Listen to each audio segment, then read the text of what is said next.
Friends, இப்போ பார்க்க போகிற ரெசிபி பார்த்தோம்னா ரிச் ப்ரோட்டீன் உள்ள லட்டு. இதுக்கு 1 கப் தோலுள்ள உளுத்தம்பருப்பு மீடியம் ஃப்ளேமில் வச்சுட்டு நல்லா ரோஸ்ட் பண்ணிக்கணும்.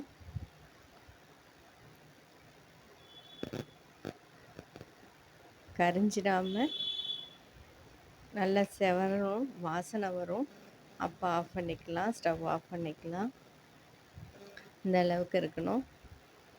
இப்போ இதை ஒரு பிளேட்டில் ட்ரான்ஸ்ஃபர் பண்ணி ஆற வச்சுக்கிறேன். இதே அளவுக்கு நிலக்கடலையும் எடுத்து இதே போல் ரோஸ்ட் பண்ணிக்க வேண்டியது தான். மீடியம் ஃப்ளேமில் வச்சுட்டு ரோஸ்ட் பண்ணால் தான் உள்ளேயும் நல்லா வறுபட்டு இருக்கும்.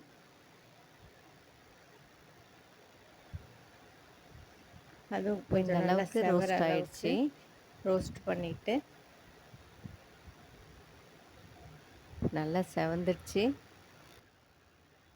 இப்போ இதையும் எடுத்து தனியாக ஒரு பவுலில் கொட்டிக்கிறேன். இதற்கு உள்ள தோல்லாம் எடுக்கணுன்றதுக்காக இதை தனியாக கொட்டி எடுத்து வச்சுக்கலாம். இதை ஆற விட்டுக்கிறேன். இப்போ இதே கப்பால் 3/4 கப்பு அளவுக்கு பொட்டுக்கடலை எடுத்துக்கிறேன். இது லேசாக கொஞ்ச நேரத்துலேயே வறுபட்டுடும்.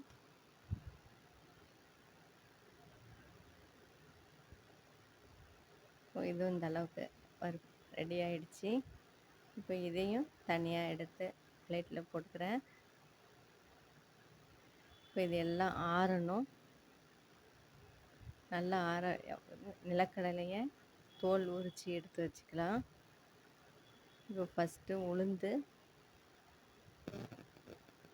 எடுத்து நல்லா கிரைண்ட் பண்ணிக்கிறேன். அது உடனே நல்லா மாவாயிடுச்சு. இப்போ இது ஒரு 2 விப்பு விட்டு எடுத்த உடனே வந்துடுச்சு. இதோட 2வது நிலக்கடலையை போட்டுக்கலாம்.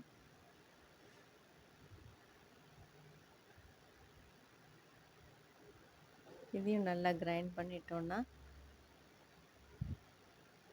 இந்த அளவுக்கு வரும். இன்னும் ரொம்ப நேரம் கிரைண்ட் பண்ணால் அதில் உள்ள எண்ணெய் பிசுக்கெல்லாம் வரும். அந்த அளவுக்கு வேண்டாம்.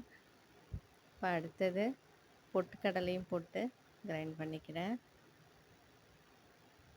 இப்போ இதுவும் இந்த அளவுக்கு ரெடி ஆயிடுச்சு. இப்போ இதோட 1/2 கப் அளவுக்கு நாட்டு சர்க்கரை, வெல்லம் 2த்தையுமே சேர்த்து கலந்து போட்டு நல்லா கிரைண்ட் பண்ணிக்கலாம்.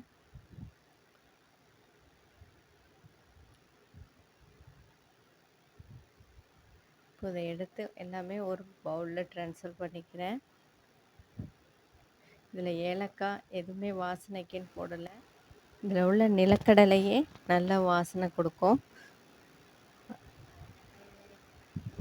இப்போ இதை சாதாரணமாகவே உருண்டை பிடிக்கிறதுக்கு நமக்கு கரெக்டாக வரும். நிலக்கடலையில் உள்ள எண்ணெய் பிசுப்பு அது கரெக்டாக உருண்டை பிடிக்கிறதுக்கு நமக்கு கரெக்டாக வரும். அப்படி தேவைப்பட்டால் இல்லைன்னா நெய் கூட கொஞ்சம் ஊற்றி பிடிச்சிக்கலாம்.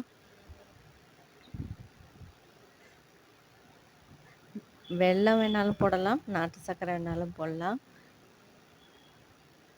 இந்த அளவுக்கு உருண்டை பிடிச்சிக்கலாம். இப்போ நெய் போட்டு கொஞ்சம் பிடிச்சி காட்டுறேன்.